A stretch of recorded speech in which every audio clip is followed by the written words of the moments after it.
They say the truth sets you free. But what happens when the truth destroys you instead? Picture this. A courtroom in London, February morning, the kind of cold that seeps into your bones. And in the witness box sits a prince who's about to discover that his entire life has been a performance he never auditioned for. 11 words.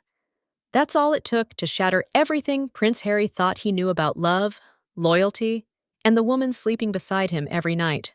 Make him tear up when discussing Diana. Let that settle for a moment. His mother, the woman whose death at 12 years old carved a wound so deep into his soul that decades of therapy couldn't fully heal it. The trauma that woke him screaming in the middle of the night. The grief that made camera flashes feel like weapons. And someone he trusted more than anyone in the world had turned that pain into a tactic. A stage direction. A tool for headlines. This isn't just another royal scandal. This is something far darker, far more intimate. Because when the judge read those words aloud in that sterile courtroom, Harry didn't just hear a message. He heard his entire reality cracking down the middle. The moment everything collapsed. Have you ever watched someone's world end? Not dramatically, not in some movie explosion, but slowly, like watching ice crack beneath their feet? That's what happened to Prince Harry on that February morning. The trial had been dragging on for months. Another privacy lawsuit. Another legal battle between the Sussexes and the British press. Reporters were bored. Lawyers shuffled papers. The judge spoke in that measured, monotone way judges do. Standard procedure. Predictable. Forgettable. Until Judge Margaret Thornberry reached a specific line in the evidence file, and the entire atmosphere changed. You know that feeling when something's about to go horribly wrong? When the air gets thick and your chest tightens even though you don't know why yet? That's what filled that courtroom. Every head turned toward Harry. He sat perfectly still, shoulders squared in that military posture he'd learned as a child. Jaw set, hands resting on his knees. The picture of composure. And then he cracked. It started small. A twitch in his jaw. His hands curling slowly into fists until his knuckles went white. But then something broke open, something raw and primal that no amount of royal training could contain. He covered his face with both hands. And in the awful silence that followed, a sound escaped that made even the most jaded journalists stop writing. A sob. Deep, guttural, broken. Not the kind of emotion you show at carefully planned interviews. Not the managed vulnerability of someone trying to connect with an audience.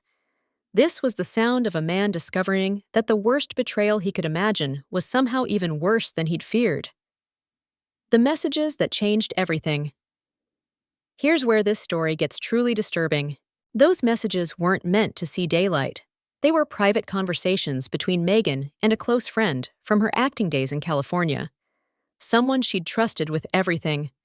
Someone who'd been there before the tiaras and the titles and the tabloids. That friend had quietly handed them over to the defense. Betrayal within betrayal. Like peeling back layers of an onion, each one more painful than the last. But what those messages revealed wasn't just gossip or venting or the kind of frustration any spouse might share with a friend. What they revealed was something calculated, strategic, cold. Judge Thornberry had warned everyone that morning. The content would be graphic, she said. Not sexual, but potentially more damaging. Evidence of systematic manipulation. And she wasn't exaggerating. Because what the courtroom was about to hear would transform Meghan from the vulnerable duchess driven out by hostile press into something entirely different. A brand manager. A tactician. Someone orchestrating one of the most sophisticated personal rebrands in modern history, and at the center of it all? Harry's most sacred wound, his mother, when grief becomes currency. Make him tear up when discussing Diana. Read that again, slowly. The implication isn't subtle. It suggests that Harry's grief, the trauma that shaped his entire existence, had been prepped, scripted, staged for maximum emotional impact. Not for healing, for headlines. Imagine discovering that your deepest pain, the kind that ambushes you at 3 a.m, the kind that makes you avoid certain streets because they remind you of loss, had been reduced to a media strategy, a beat in someone else's playbook. The judge kept reading. More messages, more revelations. But nobody was really listening anymore. Every eye stayed locked on Harry. His shoulders rose and fell like waves. Every breath seemed to cost him something. His lawyer stood up, voice urgent, requesting a recess. The judge denied it. The presentation had to continue. Outside the courthouse, phones buzzed with breaking news. Reporters broke protocol, typing frantically. The story was already exploding before the session even finished. What had started as a slow legal case about privacy had just detonated into something that would dominate headlines for months. 4 hours of silence. For the next 4 hours, Harry didn't speak. He sat in that witness box, face flushed, eyes swollen, hands trembling slightly, while message after message was read aloud. Each one landing like a punch. Some were subtle, others were surgical. But together, they painted a portrait impossible to ignore. One message referred to a private family dinner as a gold mine of reactive content. Another described plans to bake empathy into Harry's next public appearance. Then came this one. He wears grief like silk. We just need the right lighting. Grief, like silk. Think about what that reduces a human being to. Think about what it says when someone's deepest trauma becomes fabric. Texture. Something to be displayed under the right conditions for maximum effect. The courtroom was frozen. Even reporters who'd covered wars sat slack-jawed. This wasn't just reputation being dismantled. This was a person's entire understanding of their own life being rewritten in real time. The rehearsed vulnerability. Then the messages about Harry's therapy sessions surfaced. You remember the Oprah interview, right? When Harry opened up about feeling trapped, about his struggles, about the system that had suffocated him for years. Turns out, Meghan's private text dissected his language like a director reviewing an actor's performance. Good. That line about trapped in the system landed well. But next time, pause longer before I couldn't even call my grandmother. It needs space to breathe. There were rehearsals, drafts, annotations. Insert breath here for emotion catch. Glance down and rub fingers when saying, my brother stopped taking my calls. Blindsided. Every revelation chipped away at something people thought was sacred. The idea that when Harry spoke about his pain, it was genuine, unscripted, real. Harry shifted in his seat. His back stiffened, then slouched, then sagged completely. At one point, he rubbed his face so hard it left red streaks across his cheeks. His lawyer leaned over, whispering urgently. Harry didn't respond. He looked like someone trying to physically retreat from his own skin. The message that broke him. 2 hours into the presentation, Judge Thornberry read the message that silenced even the legal teams. He still wants their approval. It's pathetic, but I can use it. The guilt over his mother makes him easy to redirect. That's the engine. Someone in the back row whispered something under their breath before catching themselves. Harry flinched, but he didn't sob this time. He just closed his eyes, then opened them again slower, more hollow. Like something fundamental had shut off inside him, like a flame had been extinguished. According to people who were there, Harry looked like he'd forgotten how to exist in his own body. When the judge asked if he needed a break, he didn't answer. He just nodded. Not defiance, not defeat, just emptiness. The 3 categories of betrayal. When court resumed the next morning, the evidence was organized into 3 distinct categories, each one more devastating than the last. Category 1, the business of trauma. These messages revealed how Meghan viewed their story, not as a life they were living, but as a product they were selling. One message broke down revenue streams tied to specific emotional narratives. Diana legacy equals halo effect. William equals unresolved tension. Charles equals redemption thread if needed. We equals survivors reclaiming identity. Their Netflix contract was described as our pension vehicle. Meghan wrote that they needed to stretch the royal trauma arc across at least 3 projects to ensure long-term income. There were plans for children's brands featuring royal resilience themes, plush toys, motivational books, even a note about crisis capital that detailed how to turn negative press into engagement by framing it as bullying. One line, highlighted in bold, "We don't run from scandals, we alchemize them." What had seemed organic and vulnerable now looked painfully transactional. Category 2, family as chess pieces. If the first category damaged their brand, the second destroyed their moral foundation. These messages revealed how Meghan viewed the royal family, not as relatives, but as players in a long-term game. Prince William was the real threat because he was less emotional than Harry, more dangerous because of it. Catherine was called the uncrackable mask. Meghan expressed frustration that nothing had provoked a public reaction from her. If she cracks in public even once, it shifts the whole narrative. But she's colder than marble. King Charles was described as sentimental and weak in the right light, someone who could be used for reconciliation if we ever need to soften the brand. But perhaps most heartbreaking were references to Archie and Lilibet. We'll decide later how Windsor we want them to appear. Titles matter, but not as much as optics. Optics. The royal blood of her own children weighed against headlines.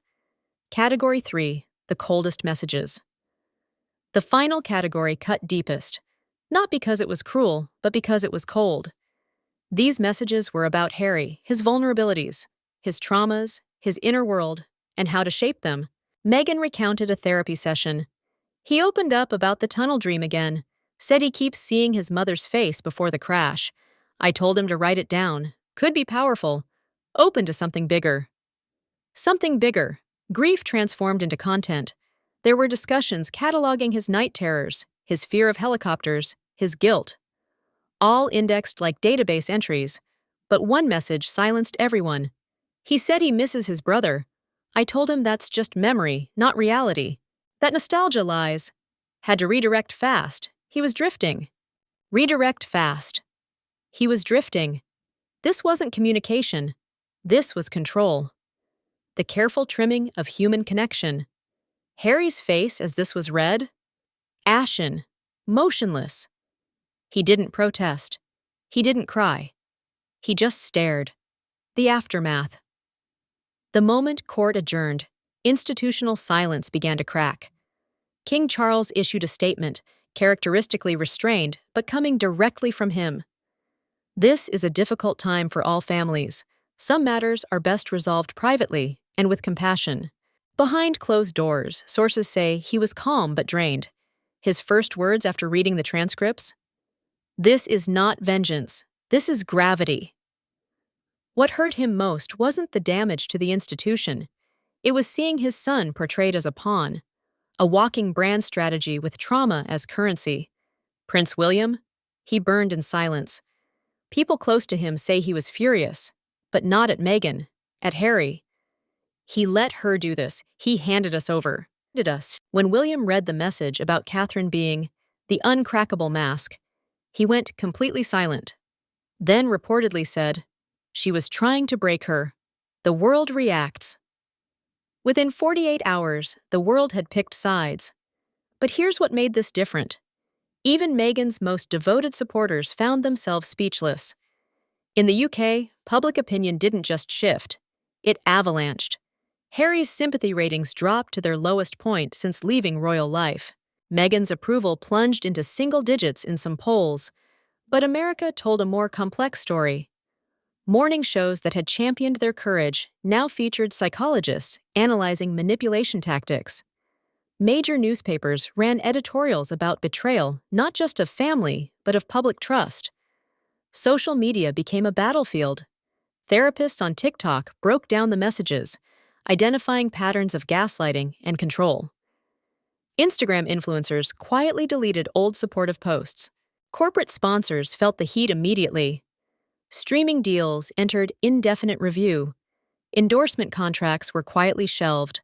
The psychology of shattered reality mental health professionals identified something crucial happening to Harry. They called it reality dissolution. The moment when your entire understanding of your life story gets rewritten by someone else. Dr.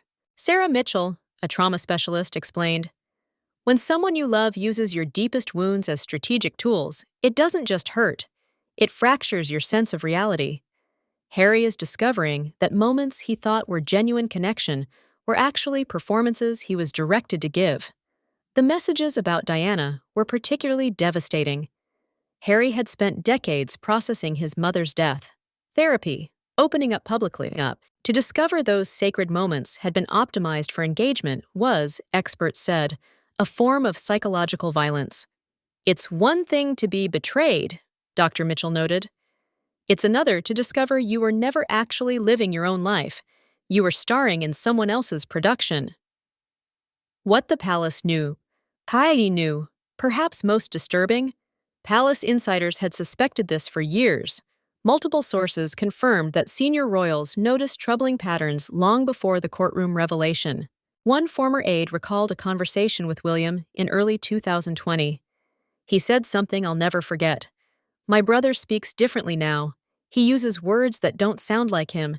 It's like someone's written a script and he's reading it back."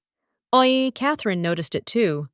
Friends described her frustration watching interviews, recognizing phrases Harry had once told differently, now repackaged with new emotional emphasis. Even King Charles had expressed concern. "I don't recognize my son's voice anymore. The words are his, but the message feels manufactured." The tragedy? No one could say anything without sounding paranoid. How do you tell someone their wife is manipulating them without destroying whatever relationship remains? You don't. You wait. You hope they see it themselves. And eventually, the truth surfaces. It always does. 3 paths forward. Harry now faces 3 roads. Stay, rebuild, try to forgive the person who may have rewritten his entire life story. Renegotiate what love means when trust has been obliterated. Leave, divorce, disengage. Fight for custody across international borders and navigate the legal nightmare of royal children in American courts. Return. Come back to the UK, to a family still reeling, to a public still uncertain, to an institution that may offer comfort but never forgets. King Charles has reportedly communicated through intermediaries that Harry would be welcomed back. Privately, quietly, not as a working royal, but as a son in need. "The institution has rules," Charles allegedly said, "but a father has none." Even Catherine believes the children deserve connection to their roots. Only William remains silent. His wounds are different, sharper, deeper. The betrayal between brothers isn't constitutional, it's personal, the question that remains. After everything, after the tears and the transcripts and the trauma, Harry may crave one thing above all else: truth. Because no matter how far a prince travels, no matter how many crowns he walks away from, he's still a son, still a brother. And maybe, just maybe, he's ready to come home. The door isn't locked, it never was. The question isn't whether the royal family will take him back. The question is whether Harry has the strength to walk through it, and whether he can finally separate the love he thought he had from the manipulation he never saw coming. Because sometimes the hardest truth isn't discovering you were lied to. It's discovering you were living someone else's story all along.